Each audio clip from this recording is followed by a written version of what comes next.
नमस्ते। चलिए, आज समय में थोड़ा पीछे चलते हैं। एक ऐसी कहानी सुनने जिसने हिंदुस्तान के गांव की पूरी तस्वीर ही बदल दी। ये सिर्फ एक कहानी नहीं है, ये उस बुनियादी बदलाव की दास्तान है जिसने गांव की आत्मा को, उसकी रूह को झंझोड़ कर रख दिया। तो सवाल ये उठता है, आखिर हुआ क्या था? कैसे एक किसान की सदियों से, पीढ़ियों से चली आ रही दुनिया बस कुछ ही दशकों में पूरी तरह से उलट-पुलट हो गई? चलिए इसी को समझते हैं। इस कहानी की जड़ों तक पहुंचने के लिए हमें सफर शुरू करना होगा ब्रिटिश राज से भी पहले के भारत से, उस दौर में जहां गांव की तस्वीर आज से बिल्कुल बिल्कुल अलग थी। जरा आंखें बंद करके सोचिए उस दुनिया के बारे में। एक ऐसी जगह जहां जमीन सिर्फ एक जमीन का टुकड़ा नहीं थी, नहीं, वो एक विरासत थी। पीढ़ी दर पीढ़ी परिवार के साथ रहती थी। गांव अपने आप में पूरे थे, सेल्फ सफिशिएंट। उन्हें बाहर की दुनिया की जरूरत ही नहीं थी।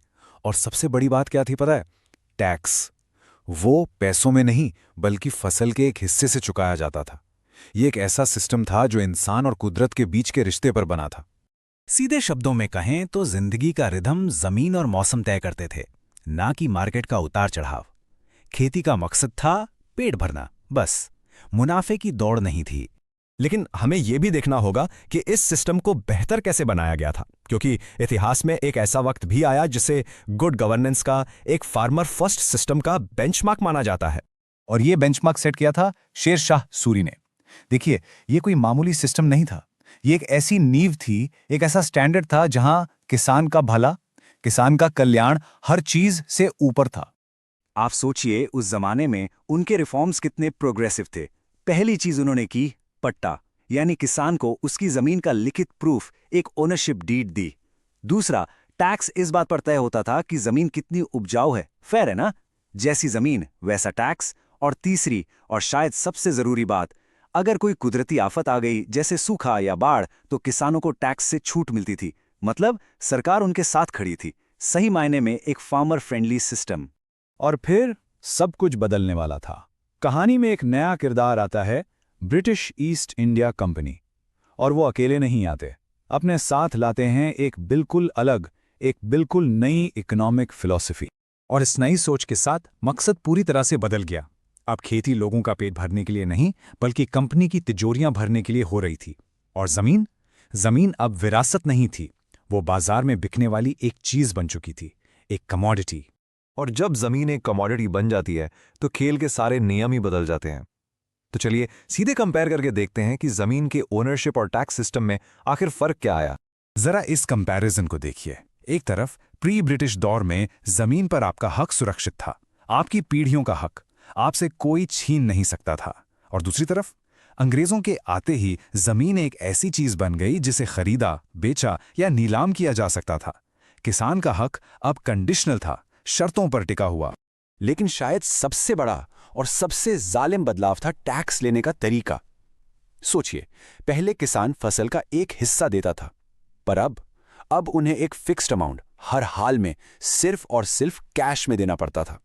इस बात से कोई फर्क नहीं पड़ता कि आपकी फसल हुई या नहीं, बारिश आई या नहीं, कंपनी को अपना टैक्स कैश में चाहिए था, बस। अब आप खुद सोचिए, जब हर हाल में कैश टैक्स देना है तो किसान क्या करेगा? वो वही फसल उगाएगा ना जिसे बेचकर कैश मिले। और बस यहीं से खेत की पूरी तस्वीर बदलनी शुरू हो गई। और इसका असर बहुत गहरा था। पहले क्या होता था, गांव में अनाज उगाया जाता था ताकि सबका पेट भरे। लेकिन अब कैश टैक्स देने के लिए किसानों को इंडिगो यानी नील, कपास जैसी कैश क्रॉप्स उगाने पर मजबूर किया गया। और इसका रिजल्ट ये हुआ कि गांव की फूड सिक्योरिटी, उनकी आत्मनिर्भरता खत्म हो गई। अब वो खाने के लिए भी बाजार पर डिपेंडेंट हो गए।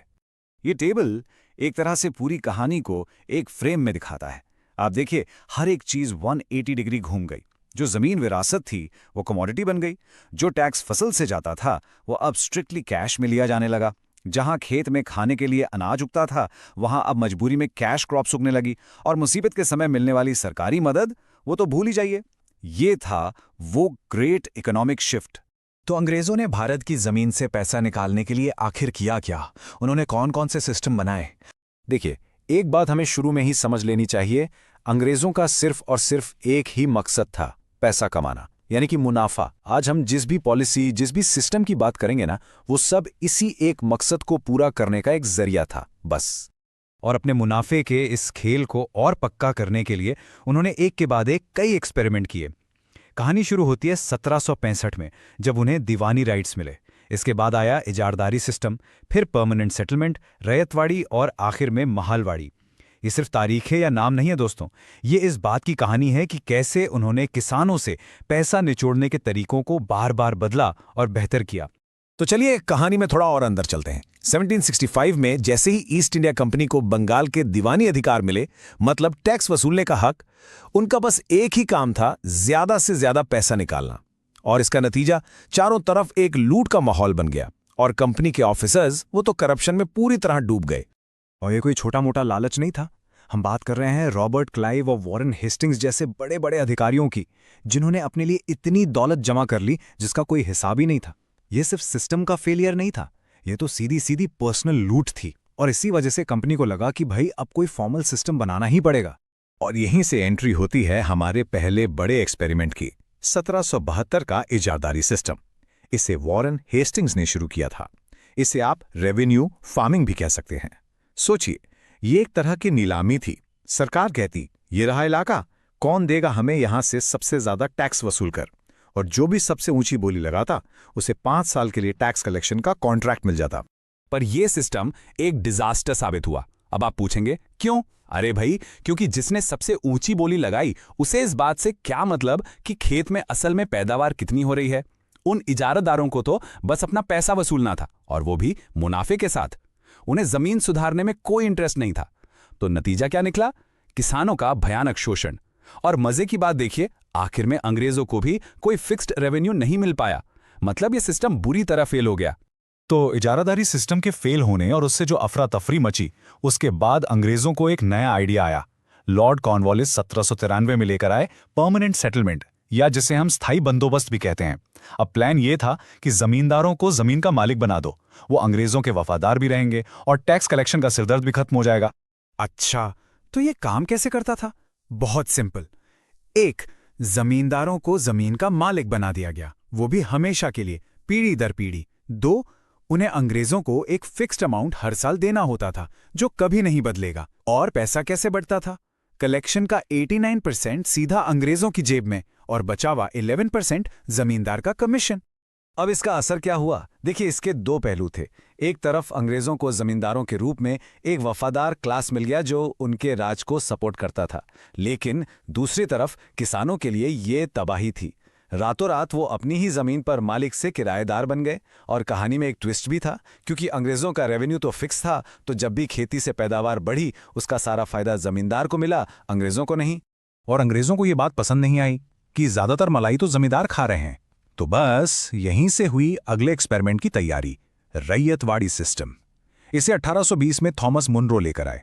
इस बार का आइडिया था, चलो बिचौलिए को हटाते हैं, मतलब जमींदार को सीन से ही बाहर कर दो और सीधा किसान से डील करो। इस सिस्टम का सबसे जरूरी शब्द है रैयत। रैयत का मतलब होता है किसान। तो आइडिया ये था कि अब ब्रिटिश सरकार और खेत में काम करने वाले किसान के बीच सीधा कॉन्ट्रैक्ट होगा, कोई जमींदार बीच में नहीं। और कागज पर तो ये सिस्टम बहुत अच्छा लग रहा था। थॉमस मुनरो ने तो कहा था कि अंग्रेजों को किसानों के लिए एक पिता की तरह काम करना चाहिए, उनकी रक्षा करनी चाहिए।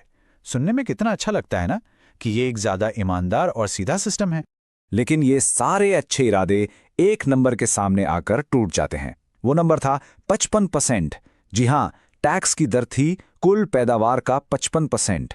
अब आप ही सोचिए, ऐसा कौन सा पिता होता है जो अपने बच्चे की आधी से ज्यादा कमाई छीन ले? यही थी रैयतवाड़ी सिस्टम की असली कड़वी सच्चाई। और किसानों के लिए तो हालात और भी बुरे थे। टैक्स इतनी बेरहमी से वसूला जाता था कि इससे कोई फर्क नहीं पड़ता था कि फसल हुई है या सूखे बाढ़ में बर्बाद हो गई। टैक्स चुकाने के लिए किसान बेचारे साहूकारों से कर्ज लेते और फिर उस कर्ज के जाल में ऐसा फंसते कि अपनी जमीन से भी हाथ धो बैठते। हालत इतनी खराब हो गई कि कई इलाके के इलाके खाली हो गए, क्योंकि किसान इस जुल्म से बचने के लिए भाग गए थे। तो अब तक अंग्रेज 2 तरीके आजमा चुके थे, जमींदार के जरिए टैक्स लेना और सीधा किसान से टैक्स लेना। दोनों में ही दिक्कतें थी। तो अब उन्होंने एक तीसरा रास्ता निकाला, महालवाड़ी सिस्टम। इसे 1822 में होल्ट मैकेंजी ने इंट्रोड्यूस किया। अब की बार प्लान था कि ना एक जमींदार ना एक किसान, चलो पूरे गांव से ही एक साथ टैक्स लेते हैं। और यहीं पर शब्द आता है महाल। महाल का मतलब था एक गांव या एक एस्टेट। तो इस सिस्टम में टैक्स का एग्रीमेंट किसी एक आदमी के साथ नहीं बल्कि पूरे के पूरे गांव के साथ होता था। तो होता यह था कि अंग्रेज पूरे गांव के लिए एक टोटल टैक्स अमाउंट फिक्स कर देते थे। अब गांव के मुखिया या लंबरदार की जिम्मेदारी थी कि वो गांव के हर किसान से पैसा इकट्ठा करे और अंग्रेजों को जमा कराए। और टैक्स रेट वही कहानी, लगभग 50%, कुल पैदावार का आधा। तो नतीजा क्या निकला? अफसोस, कहानी फिर से वही थी। किसान बेचारे ऊंचे टैक्स के नीचे दबे हुए थे, साहूकारों को अपनी जमीनें गंवा रहे थे। बस फर्क ये था कि अब उनके ऊपर एक और शोषक आ गया था, गांव का मुखिया। अब सब कुछ उसकी मर्जी पे था। तो इसमें कोई हैरानी की बात नहीं है कि इस सिस्टम ने सीधे सीधे बड़े बड़े किसान विद्रोहों को जन्म दिया। तो हमने 3 अलग अलग सिस्टम देखे, लेकिन सबका मकसद सिर्फ एक था, अंग्रेजों के लिए ज्यादा से ज्यादा मुनाफा। ये सब सिस्टम तो अब इतिहास बन चुके हैं, पर यह हमें एक बहुत बड़े सवाल पर लाकर खड़ा करता है। जब आप किसी देश की अर्थव्यवस्था की नींव ही शोषण पर रखते हैं, तो उसकी असली और लंबी कीमत क्या होती है? ये एक ऐसा सवाल है जिस पर सोचना बहुत जरूरी है। आखिर कैसे एक मामूली सा पौधा एक पूरे के पूरे इलाके को बगावत की आग में झोंक सकता है? ये सवाल इस पूरी कहानी का, आप कह सकते हैं, दिल है, और इसका जवाब हमारे इतिहास के एक बहुत ही जरूरी पन्ने में छुपा हुआ है। देखिए, इस कहानी की शुरुआत नील के पौधे से नहीं होती, बल्कि जमीन से होती है। अंग्रेजों ने आते ही उस एक बुनियादी चीज को बदल दिया जिस पर भारत का पूरा ग्रामीण समाज सदियों से टिका हुआ था। पहले जमीन सिर्फ खेती का जरिया नहीं थी, वो विरासत थी, एक पहचान थी। लेकिन अंग्रेजों ने उसे खरीदने और बेचने वाली एक चीज, यानी एक कमोडिटी बना दिया। और एक बदलाव ने 5 बड़ी तब्दीलियां लाईं, जिन्होंने पूरे सिस्टम को जड़ से हिला दिया। पहला, जमीन अब खरीदी और बेची जा सकती थी। फिर इतने भारी टैक्स लगाए गए कि किसान उन्हें चुकाने के लिए कर्ज में डूब गए और अपनी ही जमीन बेचने पर मजबूर हो गए। तीसरी चीज, बेगारी यानी बंधुआ मजदूरी बहुत बढ़ गई। चौथा, खेती में कोई पैसा ही नहीं लगाया गया, तो वो ठहर सी गई। और इस सबका नतीजा, पैदावार इतनी गिर गई कि देश बार बार अकाल की चपेट में आने लगा। तो ये बेगारी आखिर थी क्या? ये एक ऐसा जाल था जिसमें किसानों से जबरदस्ती बिना किसी तनख्वाह के काम करवाया जाता था ताकि वो अपना कर्ज चुका सकें। पर असलियत तो ये थी कि वो कर्ज इतना बड़ा होता था कि कभी खत्म ही नहीं हो सकता था। ये एक ऐसा चक्रव्यूह था जिससे निकलने का कोई रास्ता ही नहीं था। जमीन की इस तबाही के बीच में एक और मुसीबत ने दस्तक दी। यूरोप में इंडस्ट्रियल रेवोल्यूशन यानी औद्योगिक क्रांति जोरों पर थी, और वहां की टेक्सटाइल मिल्स को एक खास चीज की जरूरत थी, एक गहरा चमकदार नीला रंग। इसे लोग ब्लू गोल्ड यानी नीला सोना कहते थे।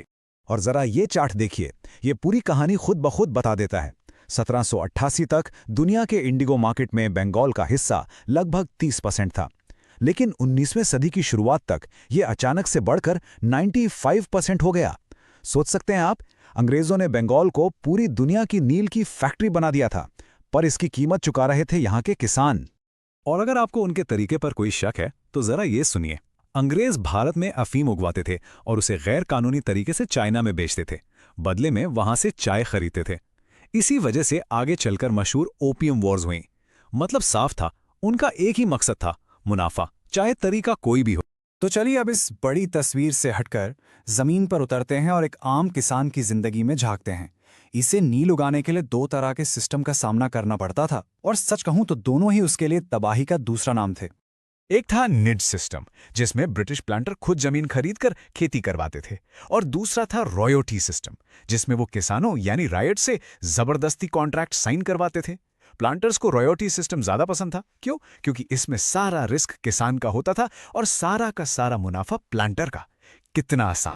और ये रॉयल्टी सिस्टम का जाल देखिए, कुछ इस तरह से बुना गया था। पहले किसान के मुंह पर थोड़ा सा पैसा एडवांस में फेंका जाता, फिर उसे अपनी सबसे उपजाऊ जमीन पर नील उगाने के लिए मजबूर किया जाता, जहां वो असल में चावल उगाना चाहता था। फसल तैयार होने पर प्लांटर उसे इतने कम दाम पर खरीदता कि किसान बेचारा कभी वो एडवांस चुका ही नहीं पाता, और फिर अगले साल उसे एक नया लोन लेना पड़ता। ये कर्ज का सिलसिला पीढ़ी दर पीढ़ी चलता रहता, कभी ना खत्म होने के लिए। और इस पूरे जुल्म की सबसे भयानक, सबसे दिल तोड़ने वाली बात यह थी, जिस जमीन पर एक बार नील की खेती हो जाती, वो बंजर हो जाती थी, उसकी सारी ताकत खत्म हो जाती थी। उस पर फिर कभी चावल जैसी जरूरी फसल नहीं उगाई जा सकती थी। ये सिर्फ कर्ज का जाल नहीं था, ये किसान की रोजी रोटी पर आखिरी वार था। लेकिन जब जुल्म हद से बढ़ जाता है तो सब्र का बांध टूट जाता है। बंगाल के किसानों ने फैसला किया, बस अब और नहीं।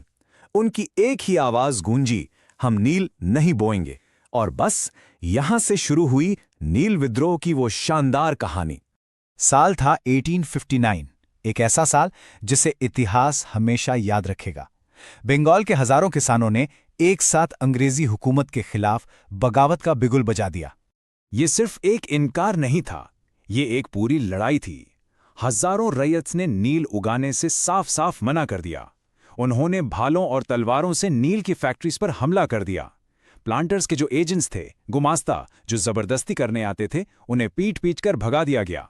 यहां तक कि औरतों ने भी इस लड़ाई में बर्तन और घरेलू सामान को ही अपना हथियार बना लिया।